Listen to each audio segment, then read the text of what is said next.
Muy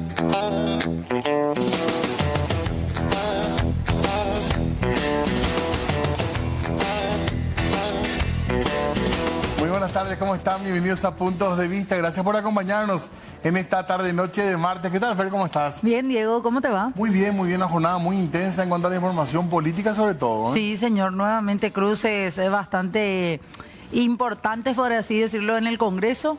Así que vamos a estar hablando también de decisiones que se han tomado, tensiones, manifestaciones, de todo un poco pasó hoy. Asimismo, y para la gente en general, también la información de que finalmente se levantó la huelga que estaban planeando los trabajadores de colectivos. Los choferes de colectivo llegaron a un acuerdo. Por de pronto hay que formalizar esto, pero ya se adelantó que no va a haber huelga, al menos esta semana, y otros temas también que por supuesto vamos a hablar en la tarde de hoy. Así es, así que quédense con nosotros, gracias por la compañía del otro lado y bienvenidos por sobre todo aquí a Puntos de Vista. Y hoy nuestro tema central es el fraude en los exámenes de docentes. Una vez más estamos centrando el foco en ese tipo de evaluaciones. Asimismo, toman exámenes como para elegir o tener un banco de datos, mejor dicho, de docentes que puedan ser elegibles para diversos cargos cuando hagan falta cubrir vacantes. Y ahí están las denuncias. No es nuevo esto de denuncias de fraude, lamentablemente, y de cierta manera enluta un poco lo que son estos procesos que deberían ser bien claros, bien transparentes y sin corrupción, por supuesto. Así es, ya nos acompaña el señor Gabriel Espínola. Él es miembro y parte de todo lo que tiene que ver con la Organización de Trabajadores de la Educación del Paraguay, OTEP. ¿Cómo le va? Gracias por venir. Bienvenido. Muchas gracias, Fernando, Diego, a la audiencia. También buenas tardes. Gracias, Gabriel, por acompañarnos. Qué pena lo que pasa, ¿verdad? ¿Error de quién? ¿Es un problema de corrupción ya enquistado? ¿Es una falencia del MEC? ¿Están en los docentes? ¿Dónde está el problema para vos, Gabriel? Una gran falencia del MEC. Es la tercera posibilidad de concurso que tiene interrupción por denuncia de fraude o de filtración de documentos, como fue la primera hace más de un año, que hasta hoy ya no tenemos resultados. O sea, ¿qué pasó de la investigación? Que es lo que de alguna manera a nosotros nos hace dudar también sobre esta. El concurso público de oposición es un aporte de las organizaciones sindicales para, en el peor de los casos, frenar la injerencia partidaria. Porque antes, ¿cómo se nombraban los docentes? Desde las seccionales. Los operadores políticos, los seccionaleros, los dirigentes partidarios tenían un cupo. Y el nombramiento era de acuerdo a quien estaba como manda más y si era parte de esa corriente o podía hacer algún acuerdo. El planteo de la organización, primero en la Ley General de Educación, que hemos trabajado en su oportunidad, y luego en el Estatuto Profesional del Educador, la Ley 1725 del año 2001, se incorpora que el acceso, como también la propia Constitución Nacional del 92, el acceso al cargo para cumplir una de las funciones en la educación pública debe ser por concurso público de oposición. Y fue dándose en diversos tiempos, desde el 96 aproximadamente, con bastante éxito. Ha sido la primera entidad que llevó a cabo concurso público el Ministerio de Educación y Ciencia, con el acompañamiento de los diversos actores, incluyendo gobernaciones, municipios y las organizaciones sindicales. Pero lamentablemente, de nuevo, la injerencia partidaria fue esto manchando, y lamentablemente estamos teniendo, si en el elegante decir, una filtración de nuevo en los nombramientos de los cargos interinos. El banco de datos finalmente pasa a segundo plano. No se usa. No se está usando como debiera de utilizarse. ¿Cómo debiera de utilizarse? Persona que pasó por un proceso concursal, que tiene el perfil, por lo tanto está rankeado, debe ser nombrado. ¿Y ahora cómo se hace? 60% por este mecanismo y 40% por la injerencia partidaria. O sea, de nuevo estamos... Pero hay gente, perdón, que igual concursó o no. No. Ni siquiera está en el banco de datos, profesor. Eso es lo más grave. Pero no son cargos de confianza. No. El cargo docente no es cargo de confianza. Rubros. Hay dos rubros en la categoría, en la plantilla del Ministerio de Educación y Ciencia, que tiene la categoría L y la categoría Z. todas las setas son concursables. Y deben ser parte de la plantilla aquel que amerita haber ingresado por un proceso transparente. Y aquí creo que el Ministerio de Educación y Ciencia se ha aplazado en el operativo, honestos operativos, causando grave perjuicio, porque yo no fui parte ni de incorporar el celular, ni de recibir el mensaje, ni que alguien me haya soplado y tengo el puntaje mínimo o máximo, y sin embargo hoy me perjudica. ¿Por qué? Y porque tengo que volver a dar el examen. Por más de que yo no haya tenido... No, exacto. Pero la pregunta que nosotros nos hacemos es, si esta es la hoja de respuesta, ¿esta hoja de respuesta en qué momento se abrió? ¿Coincide la apertura de haber pasado las respuestas que están en la hoja de respuesta con la apertura? ¿Y quién autorizó que esta apertura del sobre de la hoja de respuesta fuera antes de la conclusión de la evaluación? Entonces, aquí hay una gran responsabilidad de la entidad que está en el operativo. Entonces, hay 4 departamentos que se anularon. Nosotros creemos que los 4 directores y directoras departamentales deben ser sumariados. Los supervisores deben ser sumariados. Los que estuvieron en la sala deben ser sumariados. La resolución 855 indica que nadie puede ingresar a la sala con celulares. ¿Por qué se ingresó? ¿Quién habilitó? Había celulares. Claro que había celulares. ¿Cuál fue la forma de fraude más denunciada o cuál creen ustedes que fue la forma de fraude? Haber pasado la respuesta por medio del celular, o sea... La foto de la hoja de la respuesta. La foto de algunas verdaderas y otras falsas.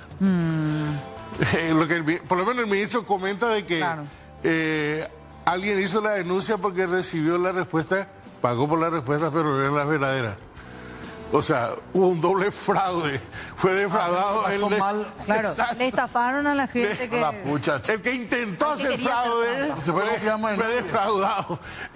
Pero nos reímos para no llorar. No, claro. Este es el estamento que debe dar luz ante tantas irregularidades que se están produciendo. Entonces, para nosotros quieren destruir el concurso público. Y el magisterio organizado no lo va a permitir. Tampoco vamos a acompañar las irregularidades desde el Ministerio de Educación si esta llegara a producirse.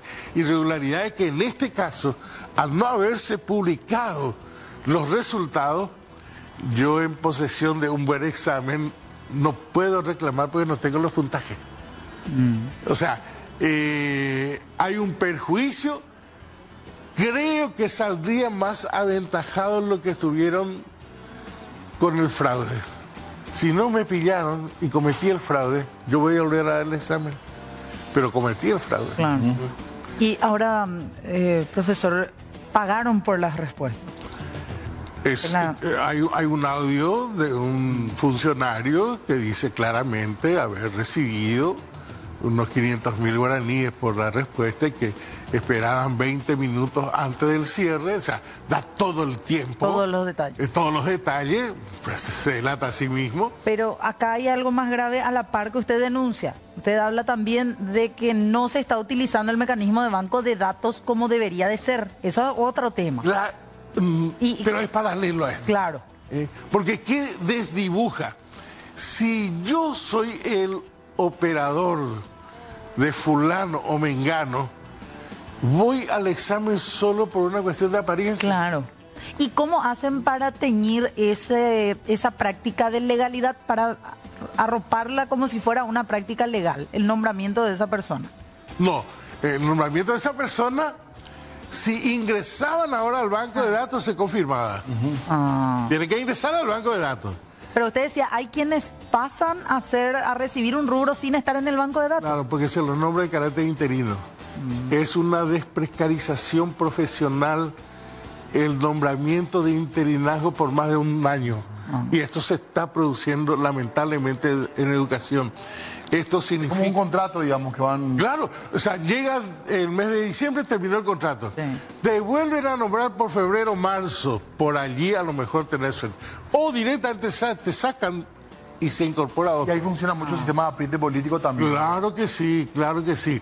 Por eso no hay mejor manera de poder hacer la transparencia de que participemos las personas que por algún criterio demuestra honestidad, demuestra coherencia y compromiso. Por ejemplo, no pueden ser parte de la evaluación y de las salas de evaluación los supervisores que no ganaron concurso.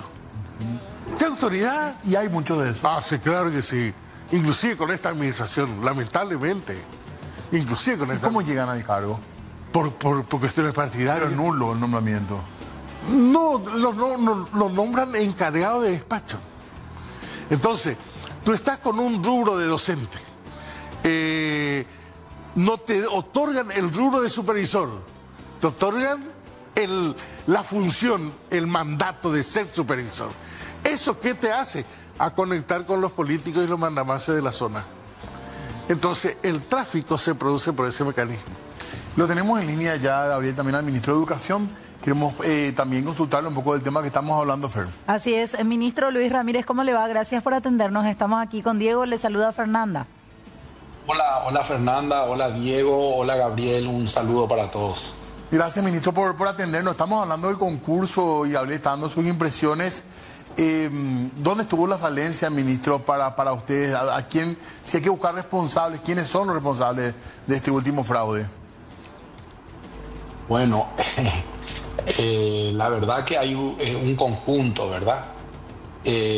Responsables desde las propias personas que recurren a eso, responsables un equipo de trabajo que en territorio se organiza para eso, y responsables un MEC central que tiene un equipo que prepara el operativo, digamos. Yo creo que todas esas instancias tienen responsabilidad en distintos niveles y para distintas acciones, pero todo ese sistema grande es responsable, digamos.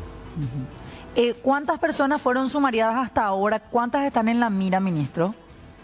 Nosotros tenemos hasta este momento sumario con 9 maestros, tenemos 6 supervisores sumariados y un supervisor apartado, y después el equipo del MEC central, que también tenemos una auditoría en donde estamos haciendo una auditoría interna a el instituto y también a las direcciones departamentales. Estamos esperando, yo creo que esta semana ya vamos a tener resultados que nos van a permitir tomar decisiones y definiciones. Las irregularidades, ¿cómo se dieron, ministro? ¿Fue vía celular?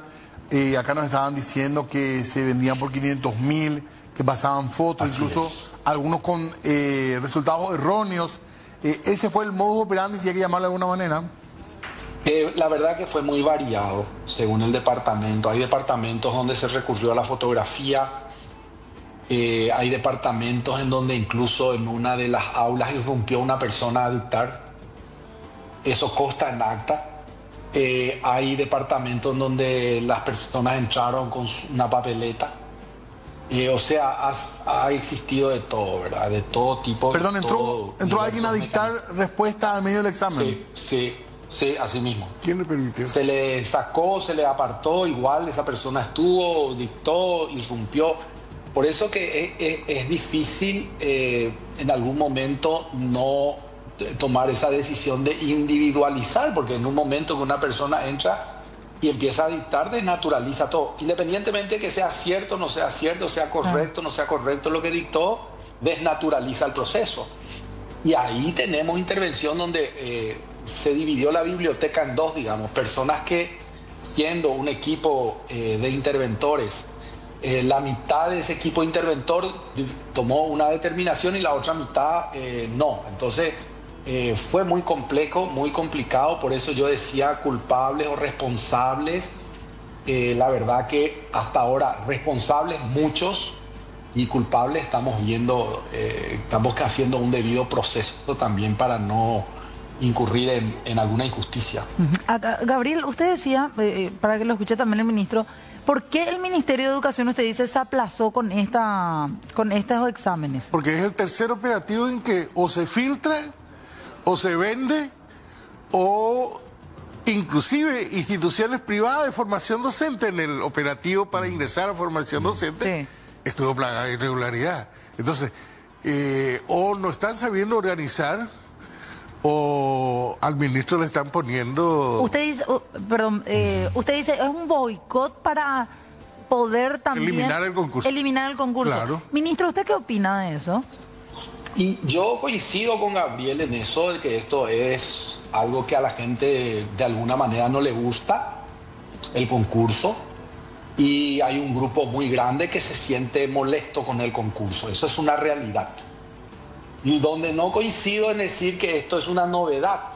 Es decir, esto ha ocurrido, y creo que Gabriel va a coincidir conmigo, no es la primera vez, pero lo que sí es la primera vez que estamos tomando en serio, lo que sí es la primera vez que estamos suspendiendo concursos cuando nos enteramos, lo que sí es la primera vez, o por lo menos hace tiempo no se escuchaba, que vamos perfeccionando el mecanismo, pero fíjense que perfeccionamos el mecanismo y se perfecciona también el mecanismo de las ventas, el mecanismo de trabajar y de convencerle a los maestros de que se tienen los temas. Es decir, esto no es nuevo, esto ha existido siempre.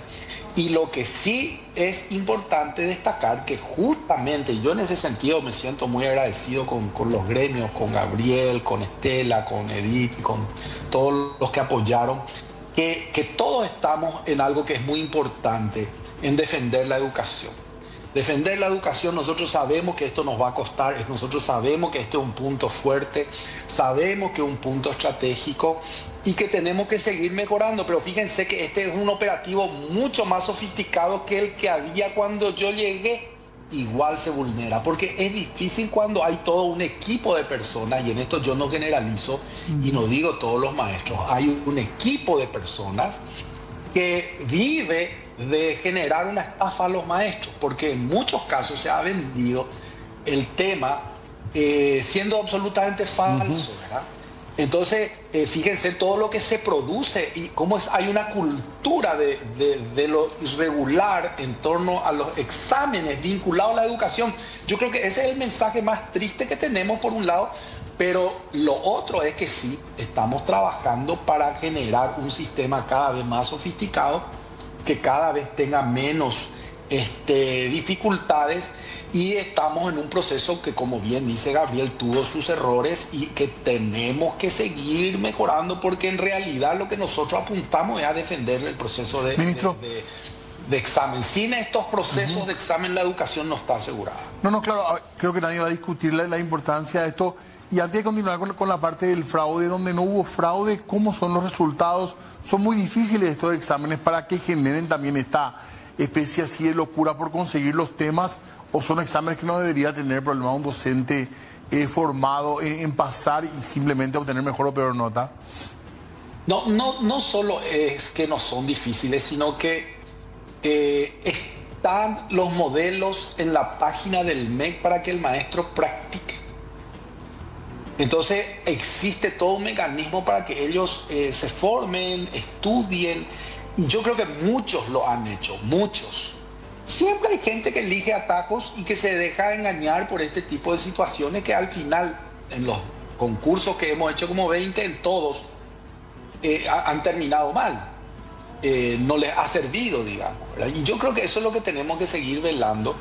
También ayer hablábamos con el grupo de los gremios de generar como una suerte de propedéutico preparatorio para los profesores, y que desde los gremios también se ayude a capacitar a los maestros y buscar eso, seguir formándolos, robusteciendo el sistema y haciendo que los concursos sean el mecanismo válido, legítimo y estricto para el ingreso a la carrera docente. Sin eso, la educación le va a costar mucho levantarse de 7 de cada 10 que no comprenden, ni 9 de cada 10 no tienen un razonamiento lógico matemático. Gabriel. Esto hay que ir a la profundidad. El concurso es el reflejo de cómo estamos formados. Es decir, aquí formación docente tiene una gran responsabilidad en la debilidad de la formación inicial y la continua, la entidad rectora. O sea, tenemos que revisar a profundidad porque si no, no solamente vamos a dar retrocesos. Los institutos, decía Gabriel, perdón. Claro, claro. Sí. Es necesario que los institutos se transformen y transformemos. Paraguay necesita una universidad pedagógica nacional. Eso quiere decir que tenemos que darle la vuelta a todo. No podemos tener una formación terciaria que luego para ir a la Universidad Nacional tenés que volver a ser cursillo, por ejemplo. O sea, por decir, ¿y eso qué significa? Caldo de cultivo para las universidades privadas que se aprovechan de esa situación y las universidades privadas te convalida los 3 primeros años, entonces tú desarrollas los últimos 2 años nada más. Claro. Además, también con esta bajísima cantidad de institutos de formación docente que ni siquiera están acreditadas. O sea, del montón que hay, también, ministro, lastimosamente, esa es una realidad. La mayoría de los institutos de formación docente ni siquiera están acreditados. Ya es muchísimo pedir, de hecho, para ellos, ¿verdad? Este es el gran desafío. Yo dije, desde la llegada de la reforma de los años 90, se trabajaron los currículums, se trabajó un montón de cosas, pero no se pensó en una estrategia para formar a los maestros acorde incluso a los cambios que se venían. Entonces se han hecho cambios curriculares, por ejemplo, donde tenemos antropología en el currículum y hay solo 2 antropólogos en el Paraguay. ¿Y qué pasó? Los profesores que eran de artes plásticas y de algunas otras actividades manuales pasaron a ser profesores de antropología. Entonces, este tipo de estrategias también tenemos que pensar que está relacionado con lo que dice Gabriel. Yo comparto 100%, tenemos que repensar de nuevo la formación inicial del maestro. De nuevo. Voy a poner un ejemplo, nosotros estamos trayendo ahora el diseño universal de aprendizaje que vamos a poner obligatorio en todos los institutos de formación docente para que todos, públicos y privados, enseñen con ese nuevo método, que es un método que ya ayuda a la inclusión, por ejemplo. Entonces, necesitamos renovar totalmente y los institutos de formación docente públicos y privados necesitamos entender lo que tenemos que hacer es un cambio radical. Comparto lo de la universidad pedagógica, es una necesidad. La idea siempre fue esa de tener una universidad pedagógica. Yo creo que eso nos va a robustecer muchísimo. Y mientras caminamos hacia eso, sí tenemos que tomar decisiones muy importantes con los institutos. Nosotros tenemos 40, solo 24 están licenciados o pasaron una acreditación, ¿verdad? O sea, ¿y por qué funciona eso, ministro? Y eso hay que ser serio. ¿Por qué no se puede cortar con eso? ¿Cómo es posible que tengamos todavía eso? Y es muy difícil, Diego, porque también hay que tomar en cuenta que en un contexto social cumplen una función también. Y ningún departamento quiere quedarse sin su instituto. Entonces nosotros lo que estamos haciendo ahora es una racionalización donde 6 los vamos a especializar, vamos a poner la máxima tecnología y vamos a dotarle de nueva infraestructura. Y luego vamos a ir ampliando la formación de los otros institutos para trabajar y que eso siga teniendo una paulatina pero constante progresión hacia la novedad. Ese es el camino que tenemos que tomar en cuanto a los institutos de formación docente, ¿verdad? Claro. Ministro, estamos teniendo acá detrás de nuestras pantallas parte de lo que tiene que ver con algunas respuestas. Antes nada más queremos hacer un breve paréntesis, ministro, para pedirle nuevamente poner la cámara nuevamente en forma horizontal, por favor, para establecer bien el contacto con usted, para poder seguir charlando. Porque ahí está, ministro, excelente. Porque estábamos viendo acá, le estaba diciendo, esta es una de las formas en las cuales se daban las respuestas. Es una hoja de cuaderno universitario normal y dice EEB, educación inicial, educación media, 1B, 2C, 3D. O sea, de esta forma así, escrito con un bolígrafo, así de esta forma era una de las tantas... uno de los tantos mecanismos para dictarles las respuestas. Podría ser eso, podría ser, yo por eso digo, nos tienen que arrojar las denuncias con los comprobantes o con las pruebas como esta que vos estás observando. Nosotros tenemos unos cuadernillos que son cuadernillos especiales que pueden ser tomados rápidamente por un lector. Sí. Se toman recaudos importantes con el material. El material es un material que cada material tiene un código de barra inclusive para poder detectar quién en un momento dado pudo haber sacado de su contexto, de su lugar. Es decir, nos hemos tomado el tiempo de tener una serie de precauciones, pero nada es suficiente hasta hoy, lastimosamente, porque una vez que se hace el sistema, en el siguiente concurso ya se vulnera y así va, y así va, y así va, y así va. ¿Verdad? Entonces, yo creo que eso es lo más triste de todo esto. Pero nosotros creemos que esto también va a pegar un salto. Hoy ya estuve reunido con gente para avanzar en la línea de la tecnología, de manera que si tenemos 2.000 dispositivos o 1.000, existan 1.000 exámenes, todos diferentes, todos distintos, que no permitan esto, ¿verdad? Yo creo que eso, la tecnología nos va a ayudar muchísimo más y estamos ya detrás de esto. Y yo creo que ahora para este operativo ya vamos a tener una fase piloto, pero a fin de año ya vamos a estar en condiciones de un test por docente con tecnología. Sí, exactamente, exactamente, personalizado para cada uno y no va a haber uno igual a otro. Ahora, ministro, ¿cómo está el tema de las investigaciones? Porque bien decía acá el profesor Espínola, vemos un montón de o fraudes o aplazos o nuevamente en el caso de los de formación docente que también se dio una situación similar.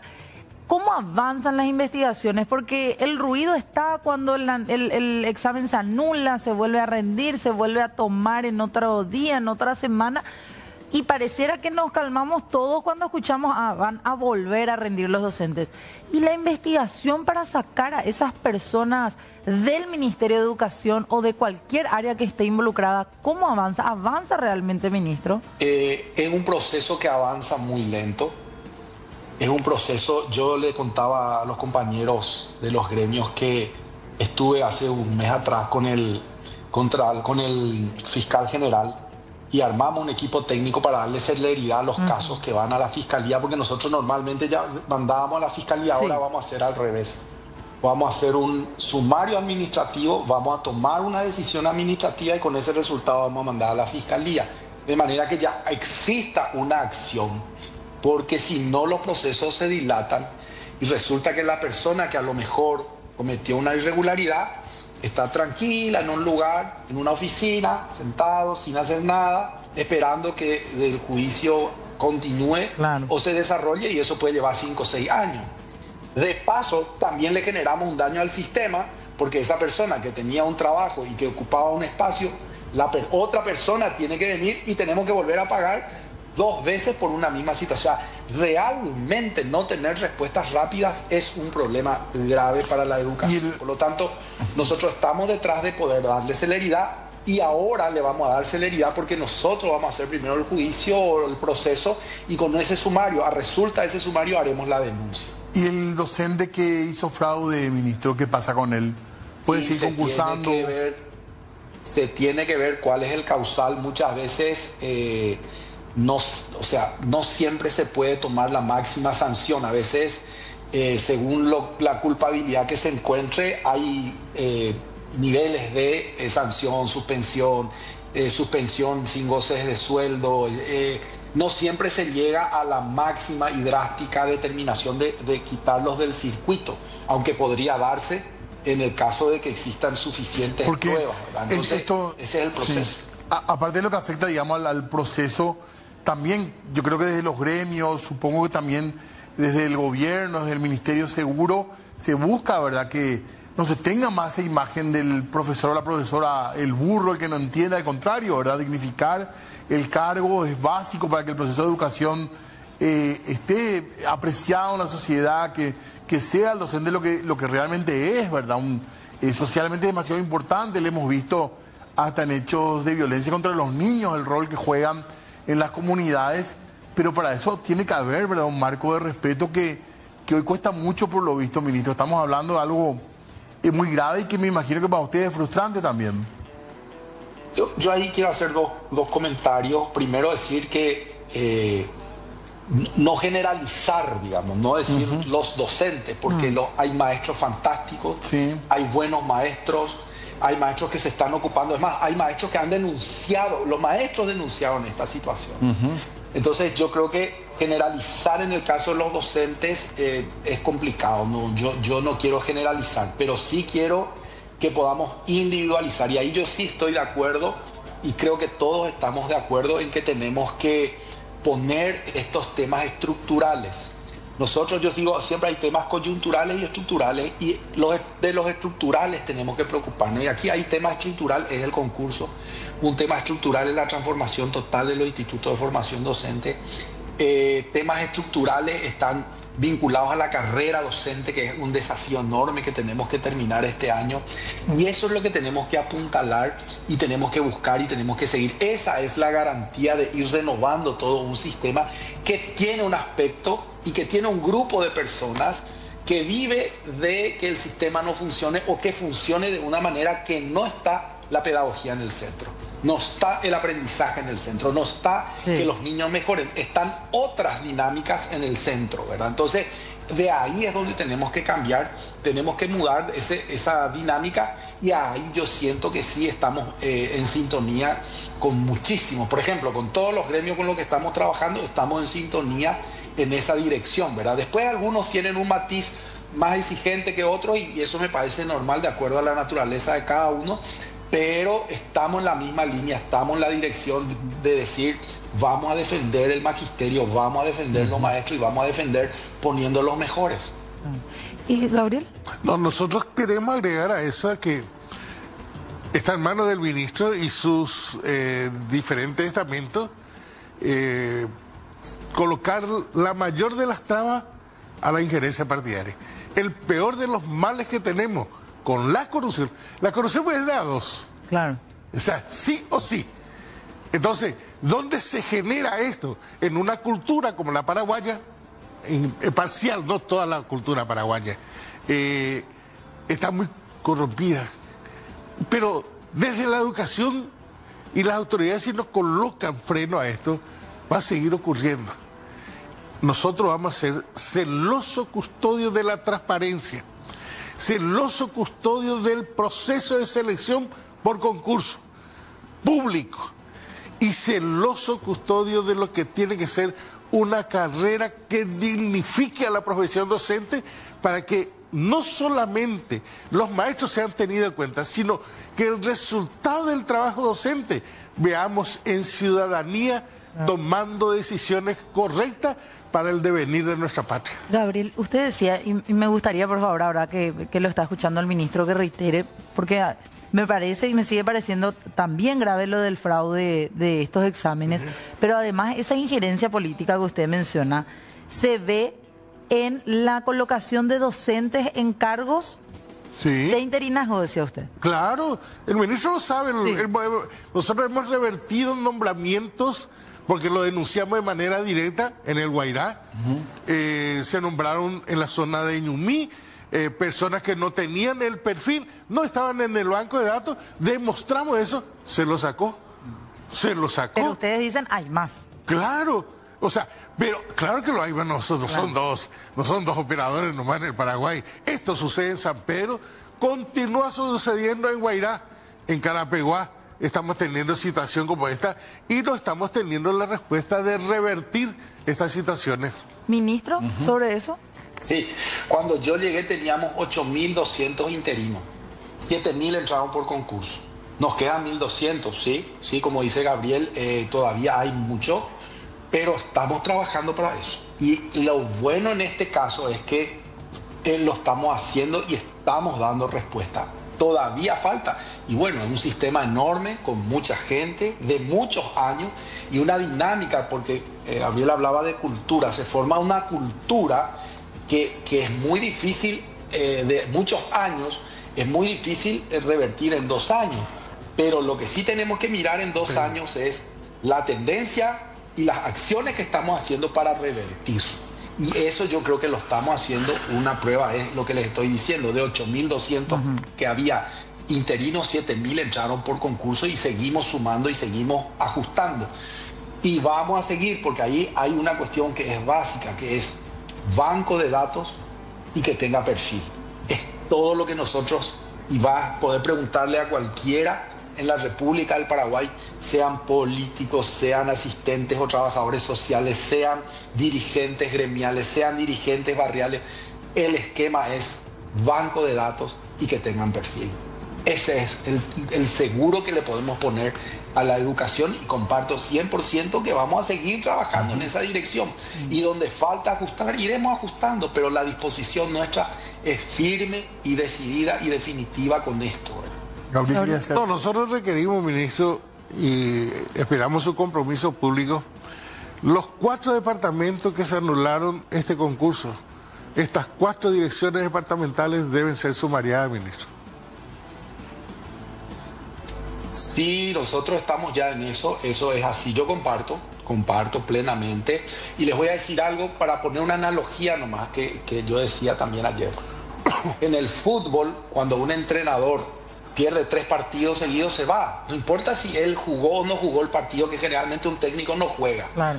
Pero se va. ¿Por qué se va? Porque era el responsable. A lo mejor los jugadores son los responsables en el campo, pero él era el responsable de tomar decisiones. En este caso, yo les estoy diciendo, nosotros tenemos que tomar decisiones, no simplemente porque incluso creamos que hayan sido responsables o culpables. No, a lo mejor no cometieron, pero eran responsables de un operativo. Y los responsables de un operativo que no ha sido positivo tienen que responder, como dice su nombre, con responsabilidad. Para eso tienen el cargo y yo comparto. Vamos a sumariar y vamos a también tomar decisiones y definiciones en esa instancia. ¿Cuántos sumariados dijo que había, ministro, hasta ahora? Y hasta ahora tenemos, en el ámbito de maestros 9, tenemos 5 o más supervisores que estamos ahí en esa instrucción de sumario.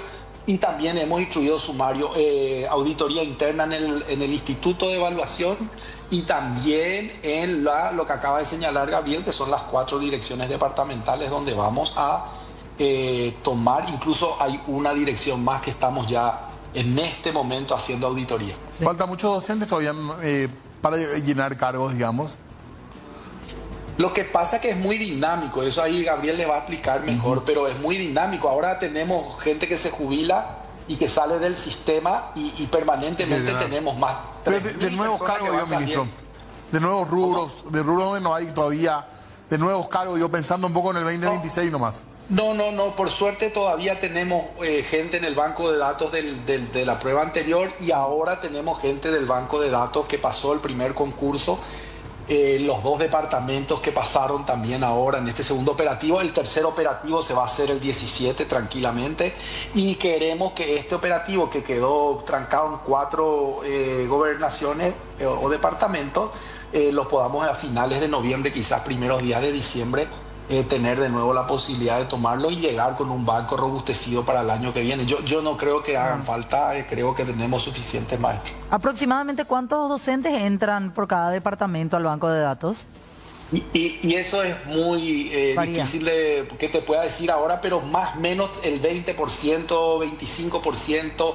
En algunos departamentos superamos el 35%, estamos ahí en 35%.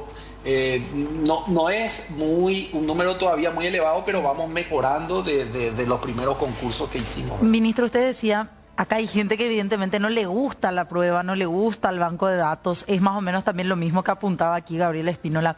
¿Qué pasa si el día de mañana a usted, ministro de Educación, Luis Ramírez, viene y le dice, ya anden ministro, la examen para el banco de datos? ¿Cuál va a ser la postura? Yo ahí quiero decir algo. Esta no es solo una postura de un ministro. Esta es la postura de un gobierno. Esta es la postura de un presidente de la República decidido a apostar a la educación.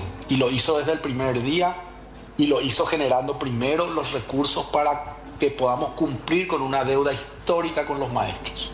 Y le hemos dotado en 2 años al sistema de 263 millones de dólares para cumplir con una deuda histórica. Eso no lo digo, simplemente lo pongo como un símbolo de la decisión de un presidente de apostar a lo que es importante en la educación, que es el maestro.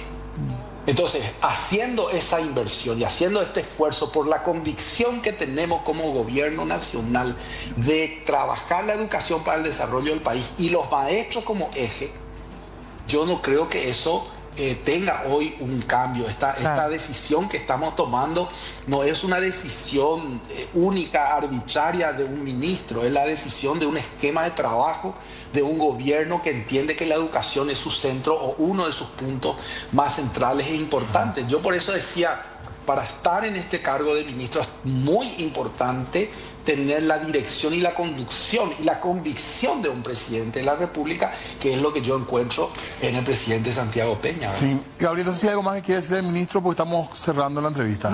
No, fundamentalmente a todo esto debemos de acompañar un mayor presupuesto para la educación pública, pues tenemos déficit en educación inclusiva, en educación permanente, en educación indígena, o sea, nuestra inversión, la inversión de Paraguay, todavía no está superando el 4,2% del PIB. Y eso, si queremos sostener y desarrollar una educación inclusiva, es absolutamente necesario una mayor inversión. Totalmente. ¿Ministro? Sí, yo creo que tenemos que hacer una reingeniería. No solamente invertir más, sino invertir mejor. Tenemos que ajustar mucho todavía el sistema, su gestión, su administración. Tenemos 3.200 escuelas que tenemos que ver qué hacemos por la cantidad de alumnos, de maestros supera la cantidad de alumnos. Tenemos todavía que mejorar la gestión de cómo estamos administrando los rubros para los maestros, sobre todo es porque tenemos 10.000 horas paradas por algún motivo en las supervisiones o en las direcciones, gente que ha sido sumariada o gente que por enfermedad, entonces estamos duplicando para que después podamos tener esa buena inversión. Y yo coincido porque hay muchos años en donde no ha existido un programa de educación indígena o el recurso para fortalecerlo, o un programa de educación inclusiva o un recurso para fortalecerlo. Tenemos una ley de educación inclusiva, pero una ley sin recursos es una ley que no se puede cumplir. Yo comparto que ahí tenemos que afinar todavía mucho más. Y si sumamos ahora toda esta inversión que se ha hecho y que vamos a aumentar el año que viene, vamos a tener los psicólogos, tenemos que traer los psicólogos, los orientadores de nuevo al sistema. También si sumamos la inversión que se está haciendo con Hambre Cero, estaríamos orillando el 4 punto algo. Pero a mí no me gustó nunca eso de comparar con el PIB, porque el PIB depende de cada país. Y para un país puede ser mucho, puede ser poco. Lo que acá tenemos que ver es cuánto se necesita realmente para la educación paraguaya, claro, y gestionar los recursos, ¿verdad? Y en eso estamos, año a año estamos mejorando la inversión, pero sí, todavía tenemos que seguir haciéndolo, ¿verdad? Claro. Ministro, para cerrar nomás un tema que estamos nosotros muy preocupados por las presiones que recibimos en cuanto a las consultas. ¿Qué hacemos el viernes, ministro? ¿Hay o no feriado?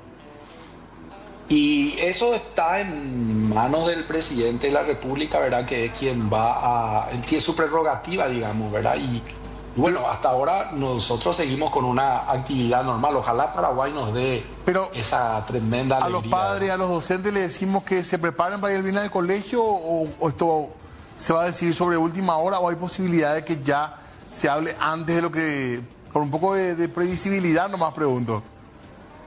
Yo lo que le digo a todos es que se preparen para alentarle a Paraguay. Es la mejor forma. Pero hasta ahora no se sabe porque mucha gente decía que mañana ya iban a sacar un comunicado anunciando que no iban a haber clases el viernes de cualquier manera. Yo no tengo conocimiento de eso. No. Entonces no hay, conozco esa teoría. No creo. Pero alentemos toda la birroja con mucha fuerza, que necesitamos estar en el Mundial después de tanto tiempo. Gracias, ministro, por el tiempo. Muy amable. Un abrazo para todos, gracias. Gabriel. No, expresar nuestra solidaridad y nuestro acompañamiento a los compañeros y a las compañeras que no habiendo cometido ningún fraude, habiendo dado el examen correcto, que cree que haya sido correcto, hoy tenga que estar esperando de nuevo hasta el nuevo operativo de diciembre. Decirles que nosotros tenemos un equipo que está desarrollando acompañamiento activo sin ningún costo alguno para todos aquellos que quieran tener algún refuerzo.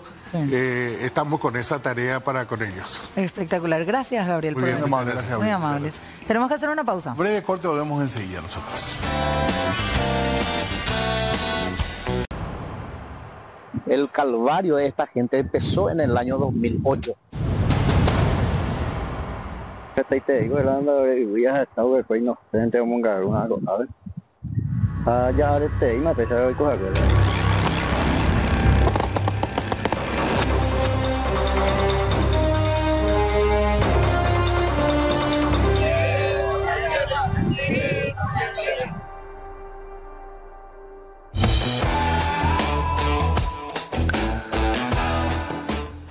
Bueno, tenemos mucho que contarles en estos últimos minutitos, Diego. Así mismo. Primeramente, lo que tiene que ver con la corrida que se viene. Ya se viene, ¿eh? Sí, en ¿cuánto? Poquito tiempo, un mes y alguito. Sí, ¿y usted, señor? Listo, por supuesto. Acá el equipo de Puntos de Vista va a presentar seguramente a alguien, va a ir a correr en representación, ¿sí? Vamos Como el año pasado, claro que sí, muy pronto. Freddy parece que está preparándose. Sí. O acá Marco puede ser también. Viene Marquito, va a la corrida, ¿eh? Para la corrida. Sí, ya nos dice, porque muy pronto. Sí, muy pronto. El Centro de Asunción vuelve a latir con la corrida más esperada del año, SNT Universitaria RAN 2025. El domingo 5 de octubre volvemos a correr por el centro y frente a edificios históricos de nuestra capital, con recorridos de 5 y 10 kilómetros, kits de carreras, obsequios de las marcas y espectaculares premios. Inscribite vos también ingresando a servicronos.com y en las sucursales de Universitaria en todo el país. Llega la corrida del año. El domingo 5 de octubre viví la SNT Universitaria RAN 2025, una carrera imperdible.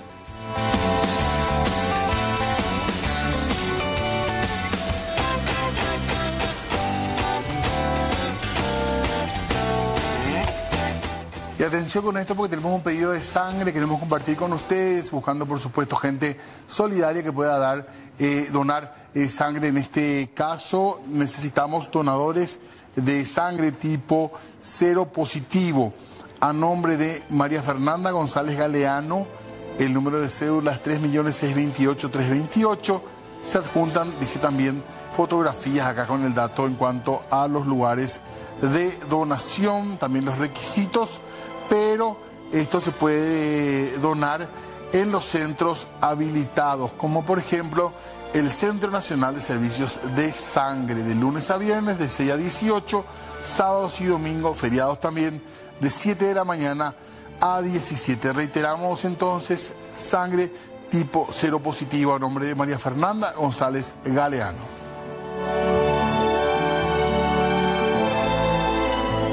Bueno, Diego, ya nos vamos despidiendo de a poquito con una última información. Asimismo, hoy hubo reunión en el Ministerio del Trabajo, no habrá huelga de colectivos.